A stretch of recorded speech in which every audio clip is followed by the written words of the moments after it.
आज का जो हमारा टॉपिक है recruitment and source of recruitment. Recruit job analysis के बाद का जो प्रोसेस है, जॉब एनालिसिस जो हम लोग पुराने चैप्टर्स पढ़े हैं उसके बाद का जो प्रोसेस है, आगे जो एचआरएम का फंक्शन चलेगा वो है रिक्रूटमेंट। तो रिक्रूटमेंट क्या है, इसको आगे देखते हैं कि आज का लर्निंग ऑब्जेक्टिव देख लेते हैं हम इस recruitment and source of recruitment में क्या क्या पढ़ेंगे। ये देखिए, हमारा आज का जो कंटेंट्स है वो ये पॉइंट्स है। पहले समझेंगे इंट्रोडक्शन ऑफ रिक्रूटमेंट। दूसरा, meaning and definitions of recruitment. Recruitment के बारे में समझेंगे, क्या मीनिंग है, क्या डेफिनेशंस है। नीड ऑफ रिक्रूटमेंट, नीड क्यों है रिक्रूटमेंट को, की जरूरत क्यों है, किसी भी ऑर्गेनाइजेशन को, किसी भी कंपनी को क्यों इसकी जरूरत होती है, इसके बारे में स्टडी करेंगे। इंपॉर्टेंस, रिक्रूटमेंट का क्या महत्व है, इंपॉर्टेंस क्या है, इसको हम स्टडी करेंगे। रिक्रूटमेंट प्रोसेस, किन किन गतिविधियों से होकर वैकेंसीज निकलती है, रिक्रूट करते हैं हम पर्सन को, डिप्लॉयड करते हैं ऑर्गेनाइजेशन में, उसके सारे प्रोसेस को हम स्टडी करेंगे, कौन कौन सा प्रोसेस है। उसके बाद रिक्रूटमेंट डिटरमाइनिंग फैक्टर, किस किस कारण से रिक्रूटमेंट होता है। डिटरमाइनिंग फैक्टर मीन्स कौन कौन सा ऐसा फैक्टर है जिसके वजह से रिक्रूटमेंट होता है, मतलब वैकेंसीज निकालते हैं और पर्सन को डिप्लॉय करते हैं, तो कौन सा फैक्टर उसमें अफेक्ट करता है रिक्रूटमेंट में, वो सब स्टडी करेंगे। नेक्स्ट जो पढ़ेंगे हम, सोर्स ऑफ रिक्रूटमेंट, कौन कौन सा सोर्स होता है जहां से हम रिक्रूट कर सकते हैं पर्सन को। ये सारे पॉइंट्स आज ये हमारा लर्निंग ऑब्जेक्टिव है जिसको हम लाइन बाय लाइन स्टडी करेंगे। ठीक है, पहले हम आ जाते हैं रिक्रूटमेंट। आपको स्क्रीन में दिख रहा होगा रिक्रूटमेंट का एक विजुअल डायग्राम्स है। इस डायग्राम में आपको कुछ पॉइंट्स दिख रहे होंगे, जिसमें देखिए क्या क्या है। Skill, candidate, career, CV, employees, application, interview, search, recruitment. इसको आपको इंटरेक्शन करता हूँ, सभी को एक कंपोजिट वे में आपको समझाता हूँ, ऐसे समझ नहीं आएगा क्या है स्किल, क्या कैंडिडेट, क्या करियर, क्या सीवी, क्या है, समझ नहीं आएगा। एक एग्जांपल के थ्रू इस रिक्रूटमेंट क्या है उसको मैं समझाता हूँ। इन जो टर्मिनोलॉजी है, जो आसपास सराउंडिंग की टर्मिनोलॉजी दिख रहा है, इसको सबको कंपोजिट करते हुए रिक्रूटमेंट को आपको बताता हूँ कि होता क्या है। देखिए, पिछले चैप्टर में जो आप स्टडी किए थे वो है जॉब एनालिसिस। जॉब एनालिसिस कौन एनालाइज करता था? Job analyst. एक जॉब एनालिस्ट है जो कि कंपनी में हायर किया जाता है या फिर इंटरनल होता है। ठीक है, ये जॉब एनालिस्ट क्या आता है, वो एक किरदार निभाता है कि जॉब एनालिसिस करके वो कंपनी को दे। According to that job analysis है वो पहले environmental, internal and external company के एग्जिस्टिंग हो, मतलब जो पहले से एग्जिस्ट करता हो ऑर्गेनाइजेशन, या फिर नहीं करता हो, जो न्यूली स्टार्ट होने वाला हो ऑर्गेनाइजेशन, वहां भी। ठीक, देखिए न्यूली स्टार्ट करता है वहां जॉब एनालिस्ट की जरूरत नहीं पड़ती है। ठीक है, क्योंकि वो न्यूली स्टार्टेड है तो कोई दिक्कत नहीं, उसको हर डिपार्टमेंट का हो सकता है, हर वैकेंसीज की जरूरत होती है according to that their requirement. ठीक है, लेकिन क्या है, जो एग्जिस्टिंग है तो वहाँ जॉब एनालिस्टिक एनालिस्ट की क्या होता है, बहुत आवश्यकता होती है। वो इंटरनल और एक्सटर्नल बिजनेस कंडीशन को स्कैन करके सर्च करके वो अपना रिपोर्ट तैयार करती है। ठीक, उस रिपोर्ट के आधार पे क्या करता है कंपनी, ऑर्गेनाइजेशन क्या करता है, रिक्रूट करता है। रिक्रूट यानी कि पर्सन को डिप्लॉयड करने का काम करता है। अब देखिए, इसी को हम एक एग्जांपल के तौर पे ले लेते हैं। देखिए, हमें मान ली जाए एचआर मैनेजर की आवश्यकता है, एग्जिस्टिंग कंपनी, एग्जिस्टिंग ऑर्गेनाइजेशन है हमारी। जो न्यूली स्टार्टेड उसकी बात नहीं कर रहा हूँ, अभी एक एग्जांपल ले लेते हैं। एग्जिस्टिंग ऑर्गेनाइजेशन मतलब सुचारू रूप से चल रही है ऑर्गेनाइजेशन, पहले से चल रही है। अब वहां पर जो जॉब एनालिस्ट है, जॉब एनालाइज किया, इंटरनल एक्सटर्नल इन्वायरमेंट को, बिजनेस इन्वायरमेंट को स्कैन किया। अकॉर्डिंग दैट वो अपना job description and job specification, job analysis define कर दिया। ठीक, ये रिक्वायरमेंट है, उसका रिक्वायरमेंट हुआ एचआर मैनेजर असाइन करने का। अब एचआर मैनेजर को असाइन करना है तो उसने अपने वेवरा में, यानी कि वो अपना रफ बनाएगा पूरा कि ये रोल्स एंड रिस्पॉन्सिबिलिटी होगा, तो वो अपने जो जॉब एनालिस्ट होगा वो एक रफ बताएगा, पूरा डिटेल्स बताएगा कि एचआर मैनेजर का पोस्ट खाली है, उसको हम भरना है, तो क्या क्या उसमें होना चाहिए। तो क्या क्या होना चाहिए, ये सारा चीज देखिए इस डायग्राम से के थ्रू समझिए। सबसे पहले वो जॉब एनालिस्ट है वो स्किल की बात करेगा, स्किल को जो ऑर्गेनाइजेशन में चाहिए। तो स्किल, क्या क्या स्किल होना चाहिए, तो पुराना पढ़ चुके हो आप। ठीक है, क्या क्या होना चाहिए, लीडरशिप स्किल, मोटिवेशनल स्किल, और बहुत सारे स्किल है। कॉन्फ्लिक्ट स्किल हो गया, कॉन्फ्लिक्ट मैनेजमेंट करने की स्किल हो गया, राइटिंग स्किल होना चाहिए, स्पीकिंग स्किल, बहुत सारे स्किल हो सकता है मे बी, जैसे उसका रिक्वायरमेंट हो, जैसे उस एचआर मैनेजर पोस्ट के लिए जो भी रिक्वायरमेंट हो, जो कि एनालाइज, जो जॉब एनालिस्ट वो डिफाइन किए हो ना, जॉब स्पेसिफिकेशन में डिफाइन करना पड़ता है उनको। तो जॉब जब एनालाइज किया है, तो पहला जो टर्म्स रखता है वो है स्किल, स्किल के अकॉर्डिंग रखेगा।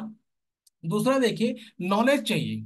अगर एचआर मैनेजर चाहिए हमको, तो उसको उस जैसे हम रिक्रूट करेंगे, जिसको लेके आएंगे कंपनी में, उसको उस टाइप का नॉलेज चाहिए जो ऑर्गेनाइजेशन को रिक्वायरमेंट है। एचआर मैनेजर जैसे हायर करना है, तो उसका नॉलेज क्या होना चाहिए, एचआर के रिलेटेड उसको नॉलेज होना चाहिए। तीसरा जो है क्वालिटी, क्वालिटी उसके होना चाहिए। क्वालिटी मीन्स इनहेरेंट क्वालिटी, जो कैंडिडेट हम हायर करेंगे, ठीक है, तो जो एजेंसी को यानी जो ऑर्गेनाइजेशन को रिक्वायरमेंट है उसके हिसाब से उसका क्वालिटी होना चाहिए।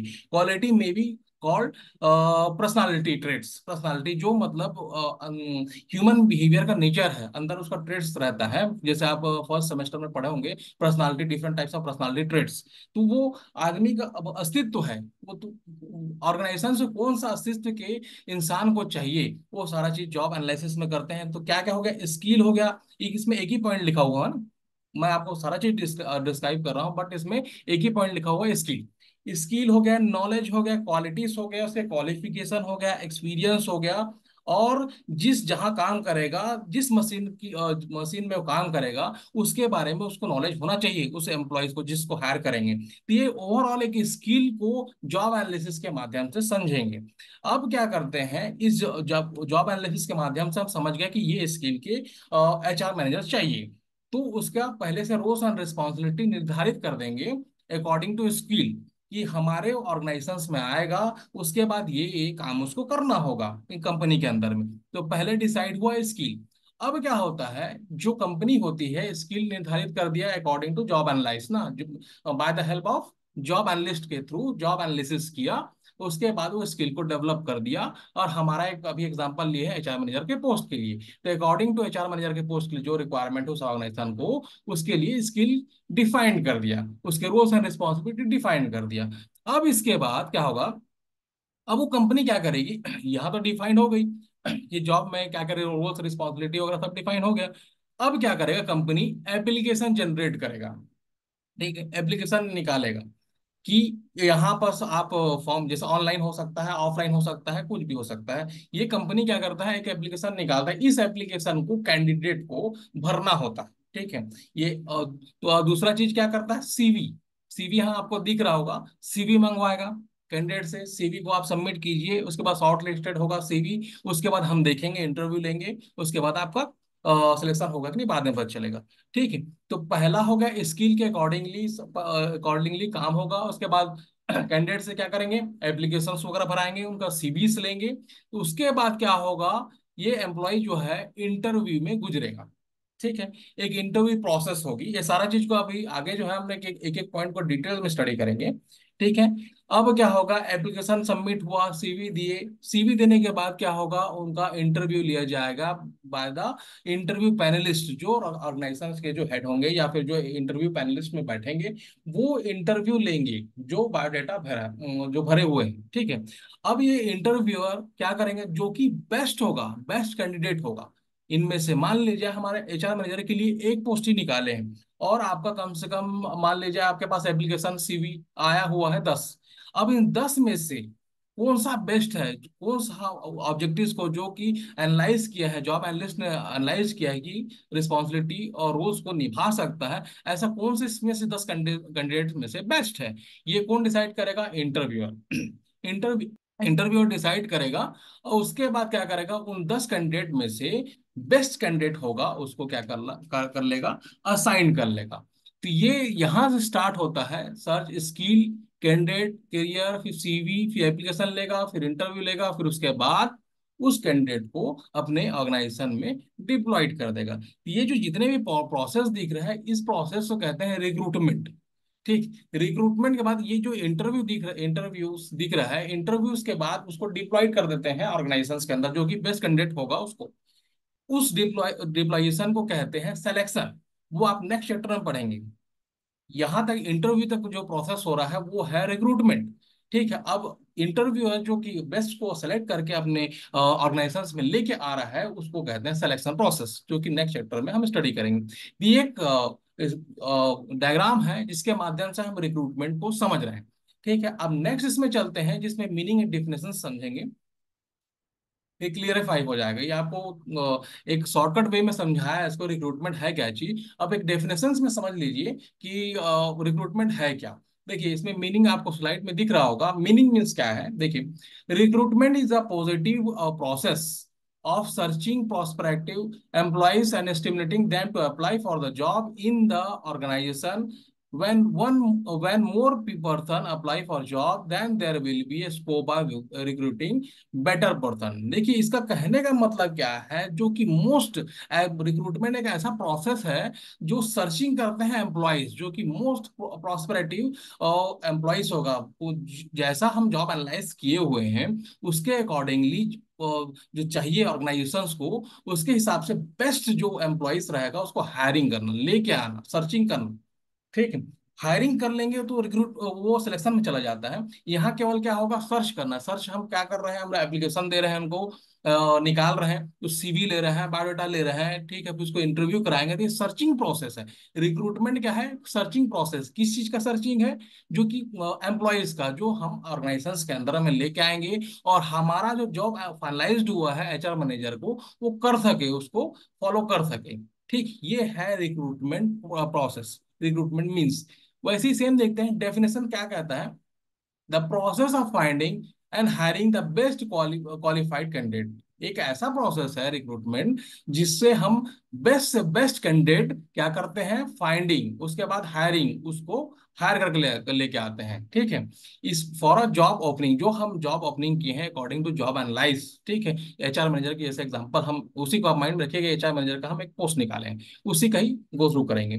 तो एचआर मैनेजर के पोस्ट निकाले हैं, जॉब ओपनिंग क्या है, एचआर मैनेजर। तो इसके लिए जो भी बेस्ट कैंडिडेट होगा उसको हम क्या कर रहे हैं, फाइंडिंग कर रहे हैं, उसके बाद हमारे कंपनी में, हमारे ऑर्गेनाइजेशन में उसको लेके आएंगे। तो ये क्या है, रिक्रूटमेंट क्या है, process of finding and hiring the best qualified candidate for a job opening. ठीक है, इससे क्या होता है, ऐसे कैंडिडेट लेके आएंगे कि कॉस्ट इफेक्टिव मैनर में होना चाहिए। मतलब उसको, और आगे बताऊंगा आपको, इंटरव्यूअर जो होता है निगोशिएट भी करता है। जो कैंडिडेट इंटरव्यू देने के लिए आता है वो निगोशिएट करता है। जैसे कोई कंपनी में आप देखे होंगे, पैकेज इशू करता है, 7 लाख, 8 लाख, 9 लाख का पैकेज होता है। तो वो जो इंटरव्यूअर रहता है वो इंटरव्यू लेता है, उसको क्या करता है, निगोशिएट करता है कि आप इतने में काम कर लोगे। अपना रोल्स एंड रिस्पॉन्सिबिलिटी पर डिस्क्राइब करता है सामने कि ये आपको करना होगा काम, इसके लिए हम इतना पैकेज दे रहे हैं, 6 लाख रुपए दे रहे हैं एनुअली। तो वो अगर जो सामने वाला है वो ऑबिड हो जाता है कि हाँ ठीक, 6 लाख में करने के लिए तैयार है, निगोशिएट हो जाता है। तो वो क्या है, कॉस्ट कटिंग कंपनी की। मान लीजिए उसको उस काम के लिए, उस एचआर मैनेजर पोस्ट के लिए 10 लाख इन्वेस्ट करना होता, 10 लाख खर्चा करना होता सालाना। लेकिन वो जब इंटरव्यू ले रहा है तो वो उसमें कॉस्ट कटिंग कर दिया है अकॉर्डिंग टू निगोशिएशन। निगोशिएशन के सहारे वो क्या करता है, उस कैंडिडेट से उसको दाम को कम कर देता है, 10 लाख की जगह 6 लाख ले आता है, 6 लाख में एग्री कर लेता है कि वो काम करे। ठीक है, और एग्री उसी को करेगा जो कि बेस्ट कैंडिडेट होगा। ऐसा नहीं किसी को भी एग्री कर लेगा और वो 6 लाख में लेके आ जाएगा, ऐसा नहीं। जो कि बेस्ट कैंडिडेट होगा उसको नेगोशिएट करेगा कि हम 6 लाख में आपको रखना चाहेंगे। तो वो अगर हाँ बोलता है तो क्या है, उसको अपने कंपनी के अंदर लेके आएगा। तो ये क्या होगा, कॉस्ट इफेक्टिव प्लान। एक रिक्रूटमेंट एक ऐसा प्रोसेस है कि जो कि बेस्ट कैंडिडेट को फाइंड करके अपने कंपनी के अंदर लेके आएगा और टाइम और कॉस्ट की बचत करेगा। नेक्स्ट इसी लाइन में क्या कहता है, recruitment process include analyse the recruitment of a job, attracting employees to that job, screening, selecting, applying applicants, hiring, integrating the new employees to the organisation. Same वही चीज कह रहा है, मतलब न्यू एम्प्लॉयज को, नया एम्प्लॉयज को कंपनी के अंदर, ऑर्गेनाइजेशन के अंदर लेके आना, हायरिंग करना, उसको फाइंडिंग करना। ठीक है, ये क्या है, रिक्रूटमेंट प्रोसेस है। ये क्लियर हुआ बाइटिया। एंड रिज्यूमे में डिफरेंस ये है, देखिए रिज्यूमे और बायोडाटा जो होता है ना वो शॉर्ट वे में होता है। शॉर्ट वे मतलब स्मॉलेस्ट वे, मीन्स एक एक पन्ना का होगा, 2 पन्ना का होगा होगा ठीक है, जिसमें आप नाम, क्वालिफिकेशंस, ठीक है, और एड्रेस वगैरह, ईमेल आईडी, फोन नंबर, ये सब लिखेंगे। ये छोटा होता है बायोडाटा एंड रिज्यूमे। ठीक, लेकिन क्यूरिकुलम आइडिया जो होता है वो एक लॉन्ग वे में, वो फुल डिस्क्रिप्शन ऑफ इंडिविजुअल, मतलब जो भी कैंडिडेट है उसका फुल डिस्क्रिप्शन होगा। वो मे बी 4 पेज का से लेकर वो 25 पेज, 50 पेज, 60 पेज, 100 पेज का भी हो सकता है। इसलिए उसे क्यूरिकुलम वाइटिया क्या कहा जाता है। इसमें पूरे चीज का डिस्क्रिप्शन होता है, उसके जितने जीवन काल में वो जो भी किया हो काम, वो पूरा डिस्क्राइब उस उसमें रहता है, उसको क्यूरिकुलम वाइटिया कहा जाता है, और रिज्यूमे में शॉर्ट वे में होता है। ये डिफरेंस है दोनों में। एक ऐसा प्रोसेस है जिसमें हम क्या करते हैं, सेलेक्ट करते हैं बेस्ट कैंडिडेट अपने कंपनी के लिए और उसको काम करवाएंगे, बस यही है। ठीक। Process of finding and hiring the best qualified candidate for a opening job, जो जॉब एनालिस्ट ने डिफाइन किया है 4 मैनेजर का पोस्ट, उसके अकॉर्डिंगली वो क्या करता है, बेस्ट कैंडिडेट डिफाइन करके वो कंपनी के अंदर डिप्लॉयड करेगा। ये जो प्रोसेस है इसको ही रिक्रूटमेंट कहते हैं। ठीक है, नेक्स्ट आगे हम चलते हैं। Need of recruitment. Need of recruitment, recruitment की जरूरत क्यों है, रिक्रूटमेंट की जरूरत पड़ती है। जो पोस्ट खाली हो गया है या फिर नया पोस्ट है और उसको हमको काम कराना है, क्योंकि हमारा तो मेन ऑब्जेक्टिव, हमारा उद्देश्य है, उस ऑर्गेनाइजेशन का उद्देश्य है कुछ ना कुछ काम कर रहा है, ऑर्गेनाइजेशन रन कर रहा है, पीपल के थ्रू रन होता है। तो अगर पीपल ही काम ना करे, पीपल ही ना रहे, तो उसका काम कैसे होगा, वो अपने उद्देश्य को कैसे प्राप्त कर सकता है। तो इसलिए जरूरत है कि उसका उद्देश्य, उसका मेन जो ऑब्जेक्टिव गोल है, जो कंपनी का ऑब्जेक्टिव गोल है, वो अचीव कर सके। इसलिए रिक्रूटमेंट की जरूरत है, ताकि वहाँ हम जो पोस्ट खाली है, जो क्वालिफाइड कैंडिडेट की उस ऑर्गेनाइजेशन को जरूरत है, वो फुलफिल हो सके, और वो कैंडिडेट आकर कंपनी में अपना दायित्व, रोल्स और रिस्पॉन्सिबिलिटी निभाते हुए कंपनी के ऑब्जेक्टिव्स को फुलफिलमेंट करे। इसलिए नीड है रिक्रूटमेंट की। तो इसमें देखिए, इसमें प्रोसेस बताया हुआ है, आपको डायग्राम में दिख रहा होगा राउंड सर्कल में। Planned recruitment, anticipating need, unexpected recruitment and selection process. इसमें देखिए, इसमें चारों पॉइंट्स में क्या है, प्लान रिक्रूटमेंट मीन्स कंपनी क्या है, पहले से प्लान किया हुआ रहता है। वो अकॉर्डिंग टू जॉब एनालिस्ट, उनके जो जॉब एनालिस्ट है, उनके अकॉर्डिंगली जो इंटरनल एक्सटर्नल बिजनेस इन्वायरमेंटल है, उसको स्क्रीन करके उनको जो नीड है, ऑर्गेनाइजेशंस को नीड है, उसके अकॉर्डिंगली वो डिजाइन करके, जॉब को डिजाइन करके वो वैकेंसीज निकालती है। ठीक, ये प्लान्ड वे में रिक्रूटमेंट होता है। ठीक, कंपनी के ऑब्जेक्टिव्स को फुलफिलमेंट करने के लिए। ठीक। लेकिन एक जो होता है एंटीसिपेटिक नीड, एंटीसिपेटिक नीड क्या होता है, कोई बता सकता है एंटीसिपेटिक नीड्स क्या है। जैसे आपको अभी प्लान्ड रिक्रूटमेंट बताया, वो तो प्लान्ड रहता है, जैसे जॉब का खाली है, उसके हिसाब से कंपनी को स्कैन करके बताता है। उसी प्रकार एंटीसिपेटिक जो नीड्स होता है, वो टोटल इंटरनल और external environment, internal external business environment, आप बिजनेस इन्वायरमेंट में पढ़े हो मे बी।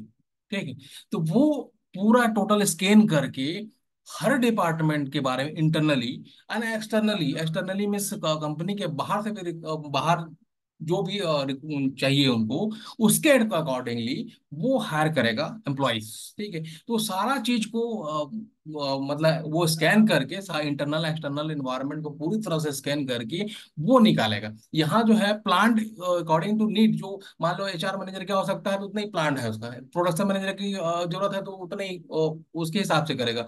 अगर मान लीजिए उसको फाइनेंस मैनेजर की जरूरत है, तो उसके हिसाब से प्लान करके वो रिक्रूटमेंट निकालेगा। एंटीसिपेटेड नीड्स मींस पूरा ओवरऑल बिजनेस को खंगालना।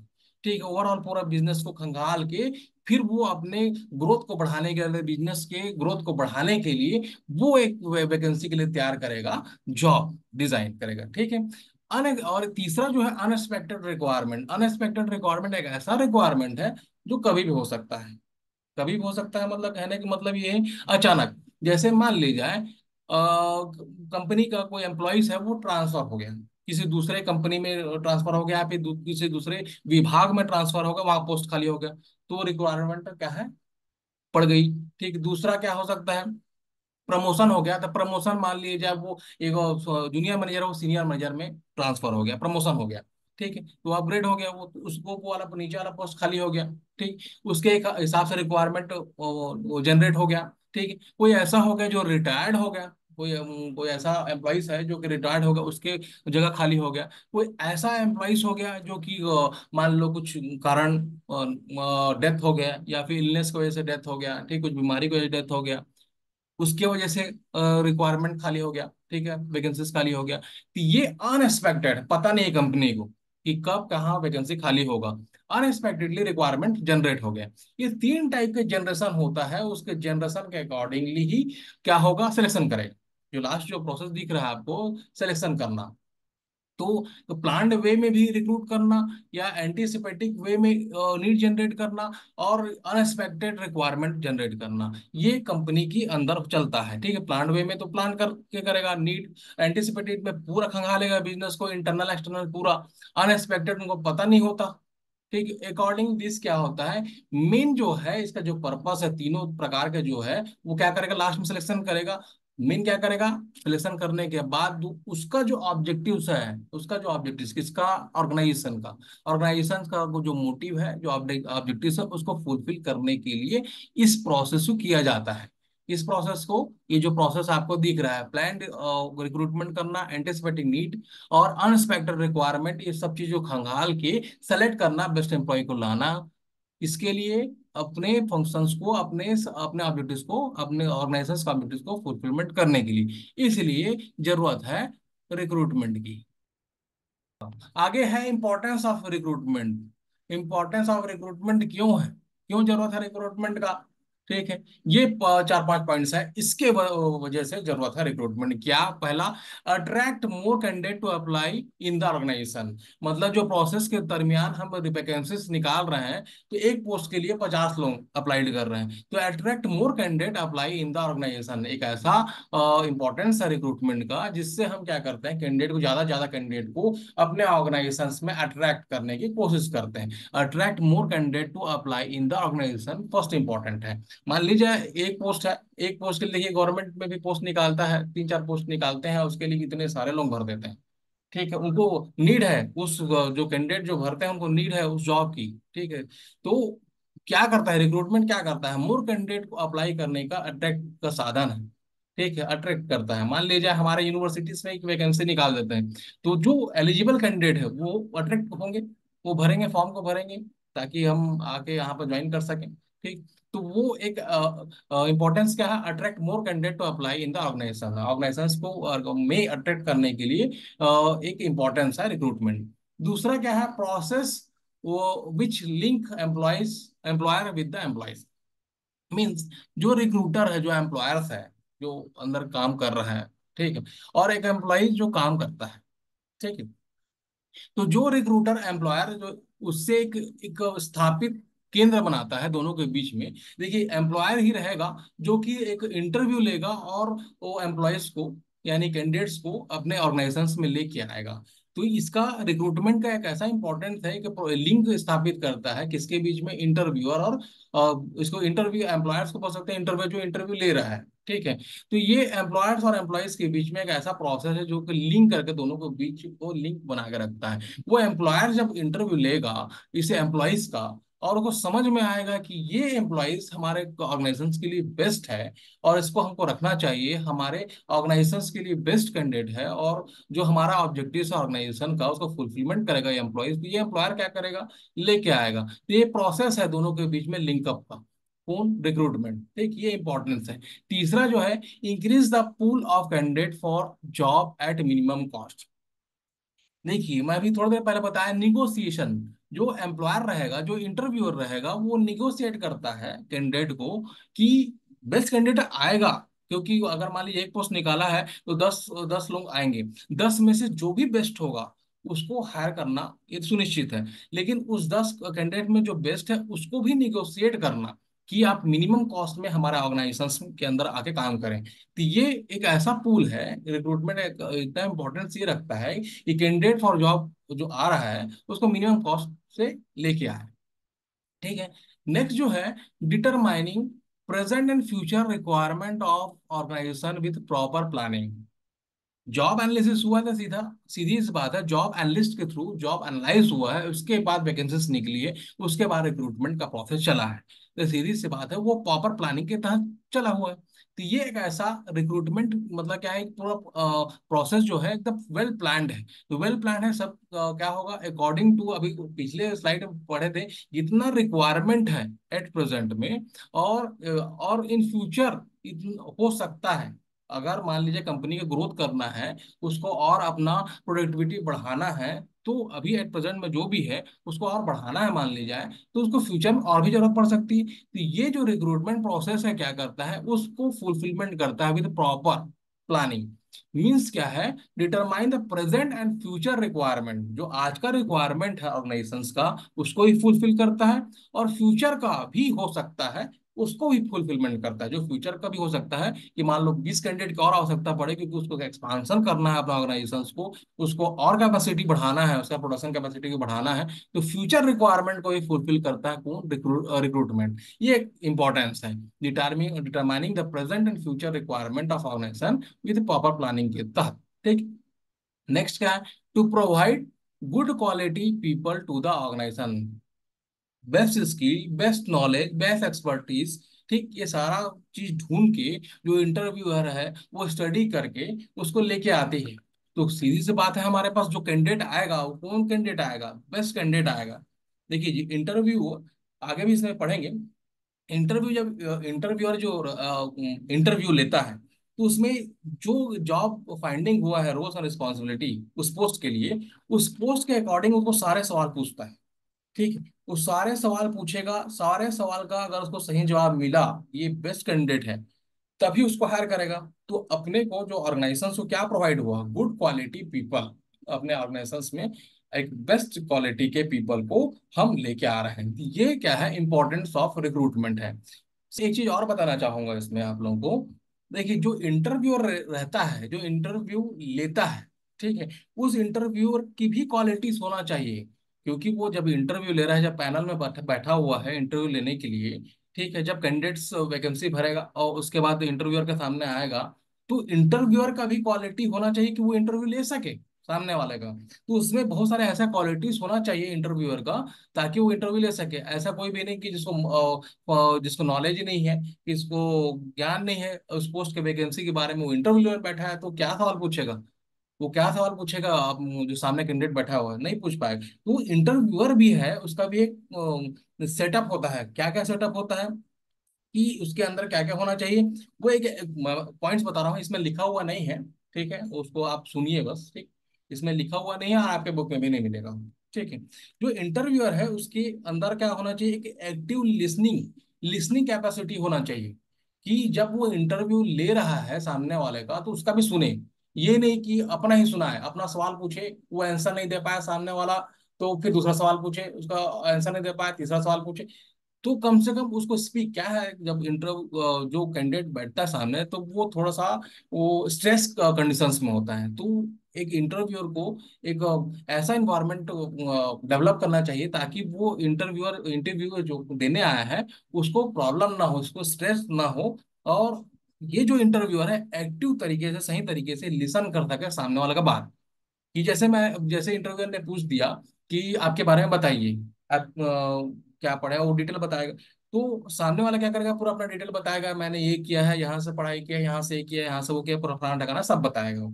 ठीक है, तो सामने वाले इंटरव्यूअर को ये पैसेंस होना चाहिए एक्टिव वे में कि वो सुने सब बात को, फिर उसके बाद वो अपना एक्शन ले। ठीक है, तो इंटरव्यूअर को एक एक्टिव लिसनर होना चाहिए। दूसरा उसका होना चाहिए, इंटरव्यूअर की बता रहा हूँ, दूसरा उसका होना चाहिए इमोशनल एंड इंटेलिजेंस। मीन्स वो कैंडिडेट को जज करने की उसको कैपेसिटी होना चाहिए, वो क्या बोल रहा है, क्या सोच रहा है, उसके बोलने के तरीके से ही वो उसको समझ जाए। मतलब उसको जजमेंटल उसका इमोशनल जजमेंटल उसके अंदर होना चाहिए। तो ये क्वालिटी किसके अंदर होना चाहिए, इंटरव्यूअर के वो होना चाहिए, तभी वो जज कर सकेगा सामने वालों को। तीसरा होना चाहिए काम एंड रिलैक्स्ड। देखिएगा, ये क्वालिटी जब इंटरव्यू आप देते होंगे, कहीं कहीं ना कहीं दिए होंगे इंटरव्यू, तो जो इंटरव्यू होता है वो काम साइलेंट रहता है, रिलैक्स कंडीशन में रहता है। भले आप जो इंटरव्यू देने आए वो रिलैक्स नहीं रहेगा, मन में खलबली चलते रहेगा, क्या पूछेंगे, क्या होगा, सर ने क्या पूछेगा, ये सब चलता रहता है। लेकिन जो इंटरव्यू रहता है उसके अंदर भी मन में भी रहता है, लेकिन वो रिलैक्स रहता है, काम रहना जरूरी होता है, रिलैक्स होना जरूरी रहता है, ताकि सामने वाला पैनिक ना हो। ठीक है, खुद ही अगर मान लो रिलैक्स नहीं है, हड़बड़ हड़बड़ कर रहा है, ठीक है, कुछ कुछ सवाल पूछ रहा है जो कि रिलेवेंट ही नहीं है, ठीक है, उस इंटरव्यू के लिए, तो वो इंटरव्यू परफेक्ट नहीं है। ठीक है, तो ये काम उस इंटरव्यूअर का एक क्वालिटी क्या होना चाहिए, रिलैक्स्ड वे में काम कंडीशन होना चाहिए।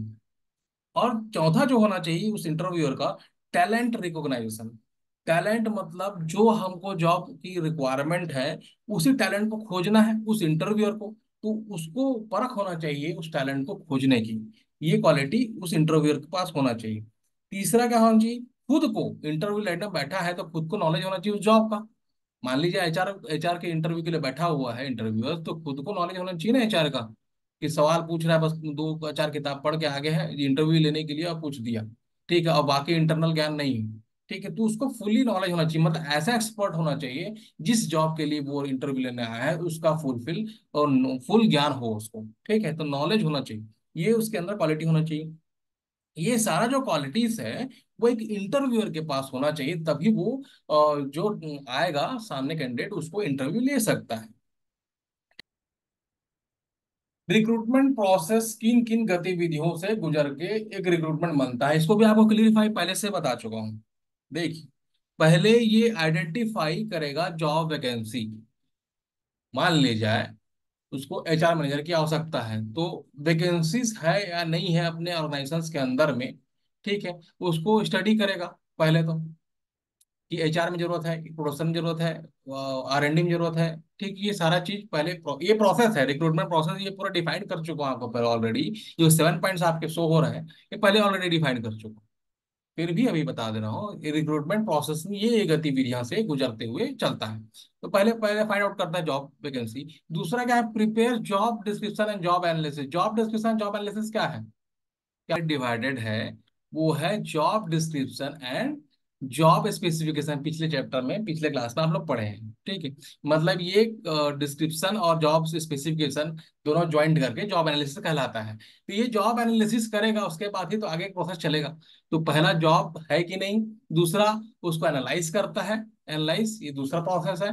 तीसरा उसको एडवर्टाइज करेगा, एडवर्टाइज द जॉब वैकेंसी। जो जॉब एनालाइज किया हुआ है जॉब एनालिस्ट जो है उसको अब क्या करता है, वो एडवर्टाइज करता है। एडवर्टाइज करने का बहुत सारा तरीका होता है, ऑनलाइन ऑफलाइन, क्लासिफाइड पेपर्स में देना, न्यूज़पेपर में देना, ठीक है, और अपने साइट्स में अपलोड करना। ये बहुत सारा एडवर्टाइजमेंट का जरिया होता है जहां पर जॉब वैकेंसीज को निकाला जाता है। उसी जॉब वैकेंसीज को देखते हुए क्या होता है, कैंडिडेट क्या करता है, भरता है, ठीक, या फिर एप्लीकेशन देता है या फिर ऑनलाइन भरता है, ठीक। उसके बाद क्या होता है, जब ऑनलाइन जब कैंडिडेट देखते हैं उसको ऑनलाइन ऑनलाइन भरते हैं, उसके बाद क्या होता है, मैनेजिंग द रिस्पॉन्स। जितने भी है सबको जो भी रिस्पॉन्स आता है उसको मैनेज करना, ठीक है। मतलब अगर मान लीजिए एक पोस्ट निकाले हैं 10 लोग उसमें किए हैं, तो 10 का डेटा रखेंगे ना। जो कंपनी है मान लीजिए एक एचआर मैनेजर का पोस्ट है और 50 लोग भर लिए हैं और 50 लोगों का डेटा आया हुआ है कंपनी के अंदर, तो उसको एक डेटा बेस में रखेगा, मैनेजिंग द रिस्पॉन्स, जितने भी रिस्पॉन्स आया है उसको मैनेज करके रखेगा। अब उसमें से, ठीक है, मान ली जाए एमबीए में आपको एडमिशन लेने के लिए 60% की आवश्यकता है, ठीक, 60% आपके ग्रेजुएशन में होना चाहिए। तो हम जितने भी कैंडिडेट्स अभी आएंगे एमबीए में एडमिशन लेने के लिए, तो 60% तो ग्रेजुएशन पहले देखेंगे, या जिसका 60% नहीं है उसको गेट आउट, उसको तो बाहर निकाल देंगे, पहले ही शॉर्ट लिस्ट नहीं करेंगे। अब जो 60% से ऊपर में है उसको हम अलग से डेटाबेस में बना के रखेंगे, तो ये शॉर्ट लिस्टिंग कहलाता है, ठीक है। जितने भी रिस्पॉन्स आया उसमें से शॉर्ट लिस्ट करके रखना, अलग निकाल के रखना, ठीक है। उसके बाद मान ली जाए अभी स्टूडेंट आए, ठीक है, हम 100 MBA की है मान ली जाए सीट, और उसमें से स्टूडेंट आए, स्टूडेंट को शॉर्ट लिस्ट किए अकॉर्डिंग टू हमको जो चाहिए 60% चाहिए मान लीजिए, उसके अकॉर्डिंग शॉर्ट लिस्टेड कर लिए हैं। अब शॉर्ट लिस्टेड करने के बाद हम उसका इंटरव्यू है, उसके बाद हम अरेंज करेंगे एक इंटरव्यू, उसको इंटरव्यू लेंगे। इंटरव्यू लेने के बाद जो इंटरव्यूअर है उसमें से बेस्ट को चूज करेगा, ठीक है। और उसके बाद लास्ट जो है कंडक्टिंग इंटरव्यू करने के बाद डिसीजन मेकिंग, जो कि बेस्ट रहेगा कैंडिडेट उसको क्या करना है, अपने कंपनी के अंदर डिप्लॉयड करना है, लेके आना है, ठीक है। ये एक प्रोसेस है, जॉब आइडेंटिफाई करना, जॉब वैकेंसी पहले आइडेंटिफाई करना, जॉब एनालिस्ट जो है पूरा डिस्क्राइब करेगा स्पेसिफिकेशन और जॉब डिस्क्रिप्शन करेगा, ठीक। उसके बाद एडवर्टाइजमेंट निकालेंगे, एडवर्टाइजमेंट वेरियस माध्यम हो सकता है निकालने का। उसको एडवर्टाइजमेंट निकालने के बाद जो कैंडिडेट वो रिस्पॉन्स करेंगे, उस रिस्पॉन्स को मैनेज करना, डेटाबेस में रखना, उसके हिसाब से रखने के बाद उसको शॉर्ट लिस्ट करना, शॉर्ट लिस्ट करने के बाद उस शॉर्ट लिस्टेड कैंडिडेट के लिए इंटरव्यू प्रोवाइड करना, अरेंज करना, फिर उसमें से जो बेस्ट कैंडिडेट होगा इंटरव्यू लेने के बाद उसमें से बेस्ट को अपने कंपनी में डिप्लॉयड करना। ये एक recruitment process. Okay, clear. Next है रिक्रूटमेंट डिटरमाइनिंग फैक्टर। मतलब रिक्रूटमेंट करने के लिए कौन कौन सा ऐसे फैक्टर है जो अफेक्ट करते हैं रिक्रूटमेंट प्रोसेस को। रिक्रूटमेंट प्रोसेस को कौन कौन सा फैक्टर है जो कि अफेक्ट करता है। हम रिक्रूटमेंट निकाल रहे हैं, वैकेंसीज निकाल रहे हैं और पर्सन को हायर कर रहे हैं, तो अकॉर्डिंग टू जॉब एनालिसिस करके ही कर रहे हैं। लेकिन वो जॉब एनालिसिस भी अफेक्टेड है, किसी को कौन कौन सा फैक्टर से अफेक्टेड है वो इस पॉइंट आउट में डिफाइन किया गया है। देखिए, पहला जो है इसमें, रेपुटेशन ऑफ द ऑर्गेनाइजेशन। अब इसको एक सिंपलेस्ट वे में समझिए। देखिए, एक ऑर्गेनाइजेशन है, मान लीजिए बिलासपुर में दो ऑर्गेनाइजेशन है, जिसको रिक्रूट करना है। तो कभी कभी क्या होता है, एक छोटी कंपनी बड़ी कंपनी हो सकता है और वो अपने अपने लेवल में रिक्रूटमेंट करते हैं, हो सकता है। पर क्या होता है, अपने रेपुटेशन को बनाए रखने के लिए दूसरे कंपनी के लिए जबरदस्ती हायर करना, ठीक, नीड रहती है, नो गुड। अगर नीड है उस ऑर्गेनाइजेशन को, उसके हिसाब से रिक्रूटमेंट निकाल रहे हैं, very good, no no doubt, ठीक। लेकिन अगर उसको रेपुटेशन बना के रखना है, उसके लिए वैकेंसी निकाल रहा है, तो गलत है, क्योंकि उसको जरूरत है नहीं और वैकेंसी निकाल रहा है। मतलब वो फालतू का वो इन्वेस्टमेंट कर रहा है हायरिंग करने के लिए, दूसरे ऑर्गेनाइजेशन को दिखाने के लिए कि मेरे पास 20 एम्प्लॉय है, आपके पास 10 एम्प्लॉय है। ठीक, 20 एम्प्लॉय है, मेरा मतलब मीन्स मेरा प्रोडक्टिविटी ज्यादा हो ना हो वो अलग बात है, प्रोडक्टिविटी इंक्रीज, लेकिन वो अपना रेपुटेशन बचाने के लिए वो दूसरे कंपनी की अपेक्षा हायरिंग करेगा, वो गलत है। लेकिन कुछ कंपनी क्या करता है, रेपुटेशन बचाने के लिए करता है, लेकिन एक्चुअल में उसको नीड होगा तब वो रेपुटेड करेगा। जैसे मेरी ऑर्गेनाइजेशन, मान ली जाए मेरी ऑर्गेनाइजेशन छोटी ऑर्गेनाइजेशन है, मुझे 10 एम्प्लॉय की जरूरत है, और सेम मेरी जैसा ऑर्गेनाइजेशन दूसरे का भी है, उसको 10 की आवश्यकता है। तो अकॉर्डिंग टू दैट हम लोग 10 10 एम्प्लॉय को रखेंगे। बट क्या है, अब मुझे उसे दिखाना है कि अगर मेरा ग्रोथ हो रहा है, वो नहीं हो रहा अलग बात है, लेकिन सामने अलग मुझे दिखाना है कि उससे मैं सुपर सीट, तो मैं जबरदस्ती हायरिंग करूंगा, मैं 10 का 11 कर दूंगा। तो अकॉर्डिंग टू रेपुटेशन, उसके नज़र में रेपुटेशन बढ़ाने के लिए कुछ लोग हायर करते हैं, कुछ ऑर्गेनाइजेशन हायर करते हैं। बट ये फैक्टर हो सकता है, कि ये फैक्टर हो सकता है, रिक्रूटमेंट डिटरमाइनिंग फैक्टर पड़ रहा है ना, ये एक फैक्टर है रिक्रूटमेंट निकालने का, ये अफेक्ट करता है रिक्रूटमेंट, जबरदस्ती रिक्रूटमेंट निकालने का। ठीक, रेपुटेशन ऑफ द ऑर्गेनाइजेशन। दूसरा है salary and other benefit offered. Salary के अकॉर्डिंगली और अदर बेनिफिट्स, मतलब अदर बेनिफिट्स और भी आते हैं, जैसे कंपनसेशन देना, उनको बोनस देना, इंसेंटिव देना, ये सारा चीज उसमें आता है, पीएफ अप्लाइड करना, ये ऐसे ही अप्लाइड करना डिप्लॉयड पर्सन का, ये सारा चीजें उसमें आता है। तो ये सैलरी और अदर बेनिफिट जितने भी आते हैं, ऑफर करता है कोई भी ऑर्गेनाइजेशन, ठीक, उस जॉब के लिए, पर्टिकुलर जॉब के लिए, ये ऐसा फैक्टर है जो रिक्रूटमेंट को फाइंड आउट करता है कि होगा या नहीं होगा। जैसे मान लीजिए किसी भी ऑर्गेनाइजेशन में एचआर का, दो कंपनी है, मान लीजिए दो कंपनी सिमिलर, मान लीजिए रेपुटेड कंपनी है, सिमिलर है। एक कंपनी एचआर मैनेजर के लिए 7 लाख रुपए पैकेज रखा, एक कंपनी जो है वो 8 लाख रुपए पैकेज रखा। और अगर मैं ओवरऑल देखा जाए तो ग्रोथ दोनों का सेम है, टर्नओवर दोनों का जो प्रॉफिट टर्नओवर है वो एक सेम है, मतलब सिमिलर वे में कंपनी है, दो कंपनी। बट क्या है, वो एक क्या है 7 हजार रुपये सैलरी रखा, एक 8 हजार रुपये सैलरी रखा है। वो अकॉर्डिंग टू सैलरी भी रिक्रूटमेंट एक फैक्टर, ग्रोथ हो रहा है। बट यहाँ पास भी जो पहला जो हम पॉइंट पढ़े हैं, और रेपुटेशन की बात आती है ऑर्गेनाइजेशन की, उसके हिसाब से अब आप कहाँ पर जाओगे। ऐसा ऑर्गेनाइजेशन जो सेम है, सेम ग्रोथ कर रहा है, सेम प्रॉफिट रेशो है, सेम लेवल में काम कर रही है, बट एक 7 लाख रुपए दे रही है और एक 8 लाख रुपए दे रही है, तो आप किस में जाएंगे, 8 लाख रुपए वाले में जाएंगे, क्योंकि सेम है, दोनों का लेवल तो सेम है। लेकिन तो आप किसको प्रेफर करेंगे, 8 लाख वाले को। तो ये सैलरी एक ऐसा फैक्टर है जो रिक्रूटमेंट को डिफाइन करता है, ठीक है। तीसरा जो है, terms and condition of service. जो सर्विस है, जो मतलब जॉब है, सर्विस मीन जॉब कह सकते हैं, तो उसके जो टर्म्स एंड कंडीशन क्या क्या अप्लाइड करते हैं, ये जॉब एनालिस्ट ने डिफाइन किया हुआ है। इसके अकॉर्डिंग, तो इसके अकॉर्डिंग भी डिटरमाइन होगा रिक्रूटमेंट। ये फैक्टर, मतलब अगर मान लीजिए जॉब एनालिस्ट ने डिफाइन किया है कि हमको ये चाहिए, तो मतलब ये चाहिए, तो जो प्रोसेस है रिक्रूटमेंट प्रोसेस, उसके बेस में ही बनेगा ना, जो उसको चाहिए। तो सर्विस के जो टर्म्स है कंडीशन है, उसके अकॉर्डिंगली ही रिक्रूटमेंट प्रोसेस बनेगा, ठीक है। एचआर मैनेजर की जरूरत है तो एचआर मैनेजर ही हायर करेंगे, दूसरा नहीं हायर करेंगे, उसको जो क्वालिटी चाहिए उस एचआर मैनेजर का, वही क्वालिटी के ही रिक्रूटमेंट निकालेंगे, ठीक है। तो जो टर्म्स एंड कंडीशन है उस जॉब का, उस सर्विस का, उसके अकॉर्डिंग ही रिक्रूटमेंट चलता है। Nature of vacancy, nature of vacancy के हिसाब से ही, मतलब वैकेंसी क्या है, लोअर पोस्ट के लिए, अपर पोस्ट के लिए, या फिर सुपर सीट के लिए, ये भी डिपेंड करता है उसके रिक्रूटमेंट के लिए। नेक्स्ट जो है, गवर्नमेंट रिजर्वेशन नॉर्म्स, देखिए ये भी एक इम्पोर्टेंट फैक्टर है।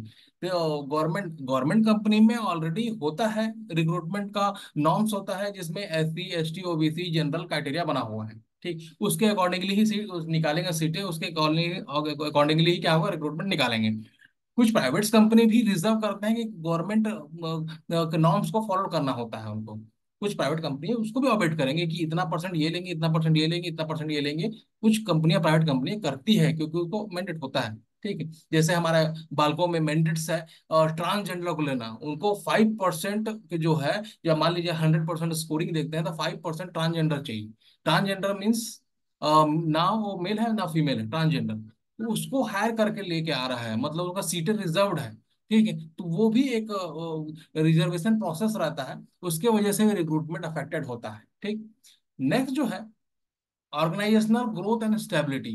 ग्रोथ और स्टेबिलिटी के हिसाब से भी कितना बड़ा ऑर्गेनाइजेशन है, कितना उसको ग्रोथ चाहिए इन फ्यूचर में, किस स्टेज में आज खड़ा है ऑर्गेनाइजेशन। ठीक, वो मतलब इसको बोल सकते हैं हम इंटरनल एंड एक्सटर्नल पूरा इन्वायरमेंटल बिजनेस इन्वायरमेंट, उसके हिसाब से, उसके एक्सपांशन, ऑर्गेनाइजेशन के एक्सपांशन के हिसाब से, उनके ग्रोथ के हिसाब से भी रिक्रूटमेंट निकलता है।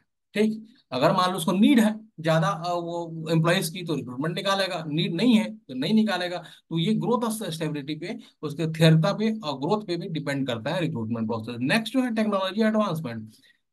मान लीजिए इस कंपनी जिस टेक्नोलॉजी पर काम कर रही है वो टेक्नोलॉजी चेंज हो जाता है, ठीक, या अपग्रेड होता है, तो उसके अकॉर्डिंगली हमको वो ऐसा डिप्लॉयड पर्सन की जो आवश्यकता होती है, ठीक है, तो उसके लिए भी हम रिक्रूटमेंट निकालेंगे। क्योंकि मान लीजिए जो काम कर रहा है, जिस टेक्नोलॉजी जो बंदा काम कर रहा है, तो वो काम उसमें सक्षम नहीं है, हमको अपग्रेड करना है, अपग्रेड कर दिया, अपग्रेड करने के बाद जो डिप्लॉयड पर्सन पहले से है वो काम नहीं कर पा रहा है, तो हम उसके लिए रिक्रूटमेंट निकालेंगे ताकि वो मशीन्स पे काम कर सके। ये टेक्नोलॉजी एडवांसमेंट होने की वजह से भी रिक्रूटमेंट निकलता है। ये एक फैक्टर है। वर्क प्लेस कल्चर, जो इन्वायरमेंटल कंडीशन है, जो मतलब जो कल्चर इन्वायरमेंटल कंडीशन होता है, बिजनेस इन्वायरमेंटल कंडीशन होता है इंटरनली, वो भी एक ऐसा फैक्टर है जिसकी वजह से रिक्रूटमेंट डिफाइंड होता है। ठीक है, नेक्स्ट जो है लोकेशन और वर्क कंडीशन, ये भी एक ऐसा फैक्टर है जो कि लोकेशन है। मुझे कहीं कोई बोल दिया जाए पाकिस्तान में जाके काम करो, पाकिस्तान में वैकेंसी निकला हुआ है, वहां पर 1 करोड़ रुपए आपको पैकेज है, मैं नहीं जाऊंगा क्योंकि लोकेशन मुझे फैक्टर करता है। ठीक, तो लोकेशन एक वर्किंग कंडीशन, वहाँ के वर्क जो है कंडीशन, वही एक अफेक्ट करता है रिक्रूटमेंट निकालने के लिए। Source of recruitment, source recruitment मतलब क्या है कि हम रिक्रूट प्रोसेस तो कर लेते हैं, लेकिन कैसे, कहाँ से प्राप्त होता है, कैसे हम करते हैं, कहाँ कहाँ से। देखिए दो टाइप के इसमें सोर्सेस है, वो है internal source of recruitment and external source of recruitment. मतलब किसी भी एम्प्लॉयज को हम हायर करना है, अपने कंपनी के अंदर लेके आना है, तो कैसे लेके आएंगे, ये दो तरीका है, इंटरनल सोर्स और एक्सटर्नल सोर्स। एक्सटर्नल सोर्स में कैसे कैसे है, इसमें देखिएगा आपको दिख रहा होगा, advertisement, placing agency, educational institute, e recruitment, employ referral, employ exchange, factory gate recruitment, walk in candidate and internship. देखिए इसमें बता रहा हूँ, एक तरीका होता है कैंडिडेट हायर करने का एक्सटर्नली, वो एडवर्टाइजमेंट। एडवर्टाइजमेंट देते हैं किसमें, किसमें देते हैं, अपने साइट में देंगे, या फिर ऑनलाइन देंगे, या फिर सोशल मीडिया का यूज करेंगे, या फिर और पेपर में देंगे, क्लासिफाइड में देंगे। ये एडवर्टाइजमेंट जरिया होता है, सोर्स है कि आप अब सोर्स वहां पर अप्लाइड करेंगे तब तो कैंडिडेट उसको देख के आएगा अपने कंपनी के अंदर में इंटरव्यू देने के लिए। तो ये एक्सटर्नली एक ऐसा सोर्स है, कौन सा, एडवर्टाइजमेंट। दूसरा है प्लेसमेंट एजेंसी। प्लेसमेंट एजेंसी बहुत सारे आजकल ऐसा है, प्लेसमेंट एजेंसी खुल गए हैं जो कि जॉब दिलाने का काम करते हैं। ठीक है, जैसे रायपुर में बहुत सारी कंपनी है, मैं खुद की प्लेसमेंट एजेंसी का काम करती है उसको रिक्रूटमेंट प्रोसेस को काम करने के लिए। नेक्स्ट है एजुकेशनल इंस्टीट्यूट। एजुकेशनल इंस्टीट्यूट देखिए कई लोग बहुत सारे ऐसे स्टूडेंट्स हैं जो कि अच्छे कॉलेज में पढ़ना चाह रहे हैं। ठीक है, क्योंकि क्यों पढ़ना चाह रहे हैं, जैसे एमबीए करना चाह रहे हैं, एमबीए करते हैं तो कुछ को विदेश में जाते हैं, कोई और कहीं जाते हैं, वो उसको देख के जाते हैं पैकेज। वहाँ के जो इंस्टीट्यूट है वो क्या करता है, रिक्रूटमेंट प्रोसेस उनका चलता है पैकेज वाला सिस्टम। ठीक है, जैसे एमबीए यहाँ से किए तो यहाँ पर आपका प्लेसमेंट होगा, इंटरनली। ठीक है। तो ऐसे ऐसे कुछ बहुत सारे ऐसे कॉलेजेस हैं, ठीक है, ऐसे यूनिवर्सिटीज हैं जो कि प्लेसमेंट प्रोवाइड करती है। तो वो प्लेसमेंट कौन प्रोवाइड करते हैं? Educational institute. तो ऐसे बहुत लोग क्या होता है एडमिशन लेते हैं, क्योंकि प्लेसमेंट को देख के लेते हैं कि उनको 10 लाख 20 लाख का पैकेज का शॉर्ट किया जाता है, कि उनको पैकेज दिया जाएगा, 2 साल एमबीए कर लेंगे उसके बाद आपको ये पैकेज में आपको काम में रखेंगे। बहुत सारी कंपनी से टाई अप रहता है। ठीक है। तो ये ऐसा एजुकेशनल इंस्टीट्यूट होते हैं जो कि रिक्रूटमेंट में काम करते हैं। ठीक है। और ई रिक्रूटमेंट मीन्स ऑनलाइन। ठीक है। ई रिक्रूटमेंट जो होता है वो एक ऑनलाइन प्रोसेस है। ऑनलाइन प्रोसेस मतलब आप ऑनलाइन निकाल दिए, साइट्स पे निकाल लिए, आपको भरना है भरिए, नहीं भरना है मत भरिए, आप देखिए, देखना है देखिए, नहीं देखना है मत देखिए। ठीक है। ये जो प्रोसेस है ई रिक्रूटमेंट का, वो अपने साइट पे निकाल देता है। और उसके बाद अगर कैंडिडेट उसमें गो थ्रू करते हैं तो जाहिर सी बात है भरेंगे। और आजकल तो सोशल मीडिया का जमाना है, थोड़ा सा ऑनलाइन निकला नहीं तो पूरा पहुंच जाता है सबके पास में, कि फेसबुक, व्हाट्सअप ये सब चल रहा है। ठीक है। नेक्स्ट जो है एम्प्लॉयज रेफरल्स। एम्प्लॉयज रेफरल्स एक ऐसा है प्रोसेस, इससे भी रिक्रूटमेंट कर सकते हैं। मतलब जो इंटरनली काम कर रहा है एम्प्लॉयज, वो अपने हेड को बोलता है, सर ये हमारे यहाँ तो जॉब की वैकेंसी है, तो मेरे पास एक ऐसा कैंडिडेट है जो कि जॉब के लिए परफेक्ट है, मैं उसको लेके आता हूँ, आप इंटरव्यू ले लीजिएगा। ऐसे बोल, ऐसा होता है। तो ये रेफरेंस देना, एम्प्लॉयज के ही रेफर से रिक्रूट करना, वो एक प्रोसेस हो सकता है रिक्रूटमेंट का। ये एक साधन है, सोर्स है। ठीक है। एम्प्लॉय एक्सचेंज मीन्स क्या है? वही ट्रांसफर, प्रमोशन। ठीक है। उसके वजह से सोर्स डेवलप हो जाना रिक्रूटमेंट का, वहाँ जगह खाली होने की वजह से। ठीक है। तो ये एक जरिया है। ठीक। नेक्स्ट जो है फैक्ट्री गेट रिक्वायरमेंट। कभी कभी क्या होता है अनएक्सपेक्टेड रिक्वायरमेंट हो जाता है, जैसे ही पढ़े हैं पीछे अभी स्लाइड में, अनएक्सपेक्टेड रिक्वायरमेंट हो जाता है लेबर्स की। मान लीजिए कुछ काम कर रहा है, तो वहाँ काम को जो 5 लेबर है वो कर नहीं पा रहा है, तो अचानक लेबर की जरूरत पड़ जाता है उस काम को कंप्लीट करने के लिए। तो फैक्ट्री गेट यानी गेट के बाहर जो फैक्ट्री होगा, उसके आसपास कई लोग खड़े रहते हैं, देखिएगा होते हैं। तो लेबर्स लोग, जनरली लेबर्स लोग होते हैं, तो उनको रिक्रूट करके लेके आना टेम्पररी रिक्रूटमेंट होता है, वो परमानेंट रिक्रूटमेंट नहीं होता है। जितना जरूरत है जब तक उसको रखा जाएगा, तो वो गेट से उठा के लेके आएंगे, फैक्ट्री गेट से। तो फैक्ट्री गेट रिक्वायरमेंट, इसलिए उसको फैक्ट्री गेट रिक्वायरमेंट कहते हैं। ठीक है। नेक्स्ट जो है वाक इन कैंडिडेट तो शुरू ही है, जब वैकेंसी निकालता है तो कैंडिडेट्स आते हैं, अब उसके बाद इंटरव्यू देते हैं। आके देना, वॉक इन मतलब आकर देना, फेस टू फेस इंटरव्यू देना। ठीक है। ये एक सोर्स है। ये सब क्या है? सोर्सेस है रिक्रूटमेंट का एक्सटर्नली बाहर। इंटरनली जो है, ये तीन चार चीजें हैं क्या? डिपेंडेंट हायरिंग, अगर जरूरत हो तो अंदर में। दूसरा प्रमोशन, मतलब एक कैंडिडेट दूसरा ट्रांसफर हो गया, सॉरी प्रमोशन हो गया दूसरे पोस्ट में, तब वो वैकेंसी खाली होती है, तब वो सोर्स जनरेट होता है रिक्रूटमेंट का। रीहायरिंग एंड ट्रांसफर। ट्रांसफर मीन्स मतलब वो एक ऑर्गेनाइजेशन से दूसरा ऑर्गेनाइजेशन, या फिर एक डिपार्टमेंट से दूसरे डिपार्टमेंट ट्रांसफर हो गया, तो उसके लिए जगह खाली हो गई, तभी सोर्स जनरेट होता है। रीहायरिंग मीन्स रिटायरमेंट हो गया, वो चला गया, उसके जगह दूसरे को भरना है, तब ये रिक्रूटमेंट डिफाइन हो गया, निकल के आ गया। तो ये इंटरनली वे में है, और ये एक्सटर्नली वे में है। तो ये दो पार्ट है, इंटरनली एक्सटर्नली सोर्स है, जो कि जहां से हम लोग रिक्रूटमेंट कर सकते हैं। क्लियर है?